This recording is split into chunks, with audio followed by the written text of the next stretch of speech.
পাহাড় থেকে নেমে আসা ঢলে মাটির সঙ্গে মিশে গেল একের পর এক ঘর। তাসের ঘরের মতো ভেঙে পড়ল সবকিছু। ভয়াবহ এই বিপর্যয় ঘটেছে ভারতের উত্তরাখণ্ড রাজ্যে। মঙ্গলবার দুপুরে রাজ্যের ধারালি গ্রামে এই আকস্মিক বন্যা হয়। স্থানীয় প্রশাসন বলছে এই বন্যায় অন্তত 4 জনের মৃত্যু হয়েছে। এছাড়াও শতাধিক মানুষ নিখোঁজ রয়েছেন বলে আশঙ্কা করা হচ্ছে। সামাজিক মাধ্যমে ভাইরাল হওয়া একাধিক ভিডিওতে দেখা যায় পাহাড়ের গভীর খাদ পেয়ে নেমে আসা জলস্রোত আছড়ে পড়ছে একটি গ্রামের ওপর। শক্তিশালী স্রোতে একাধিক ভবন তাসের ঘরের মতো ভেঙে পড়ছে।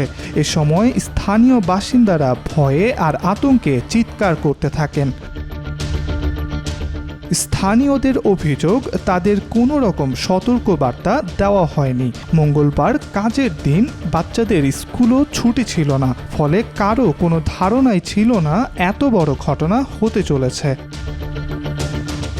প্রত্যক্ষদর্শীরা জানান, দুপুরের দিকে প্রবল বেগে প্রথম স্রোতটি নেমে আসে। তার প্রায় 20 মিনিট পর আরেকটি স্রোত এসে গ্রামের বাড়িঘর, দোকান ও হোটেল সহ সবকিছু ভাসিয়ে নিয়ে যায়। সেখানে থাকা সেনা ক্যাম্পের প্রায় 10 সেনাকেও ভাসিয়ে নিয়ে যায়।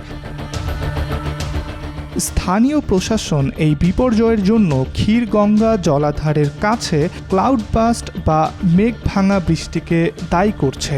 উদ্ধার অভিযান পরিচালনার জন্য এরই মধ্যে সেনাবাহিনী এবং জাতীয় ও রাজ্য দুর্যোগ মোকাবিলা বাহিনীর সদস্যদের ক্ষতিগ্রস্ত এলাকায় মোতায়েন করা হয়েছে। তবে বৃষ্টিপাত অব্যাহত থাকায় উদ্ধার প্রচেষ্টা ব্যাহত হয়।